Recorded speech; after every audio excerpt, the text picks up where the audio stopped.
நீங்கள் பார்த்துக் கொண்டிருப்பது நியூஸ் 21 செய்திகள். தமிழ்நாடு செய்திகளை உடனுக்குடன் தெரிந்து கொள்ள நியூஸ் 21 செய்திகளை பாருங்கள். உண்மை, உழைப்பு, உயர்வு. கரூர் குளித்தலையில் அரசு பள்ளி ஆசிரியை வீட்டில் 43 சவரன் தங்க நகைகளை திருடிய வாடகைக்கு வசிக்கும் பெண் கைது. கரூர் மாவட்டம் குளித்தலை நகர் பகுதி அண்ணா நகர் 3வது தெருவை சேர்ந்தவர்.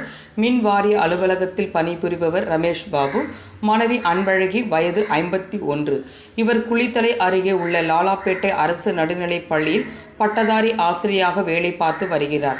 இவர் கடந்த 5ஆம் தேதி புதன்கிழமை அன்பழகி வீட்டை பூட்டிவிட்டு வழக்கம் போல பள்ளிக்கு சென்றுள்ளார். இந்நிலையில் அன்று மாலை பள்ளி முடிந்து வீட்டிற்கு வந்த ஆசிரியை அன்பழகி வீட்டின் கதவு திறந்திருப்பதைக் கண்டு அதிர்ச்சி அடைந்தார்.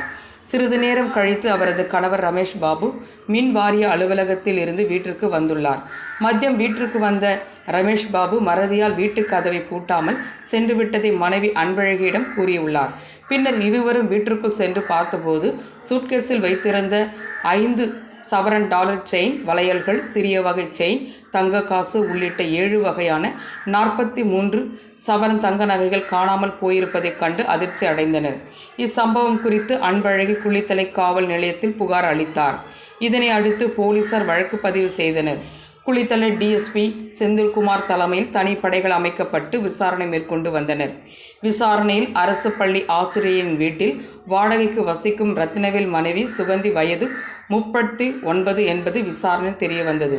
இதனை அடுத்து போலீசார் அவரிடமிருந்து 43 சவரன் தங்க நகைகளை மீட்டனர்.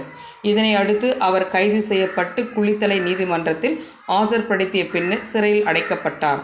இந்த சம்பவம் குளித்தலை நகர் பகுதியில் பரபரப்பை ஏற்படுத்தி உள்ளது. நியூஸ் 21 தமிழ்நாடு செய்திகளுக்காக கரூர் மாவட்டம் செய்தியாளர் சதீஷ்.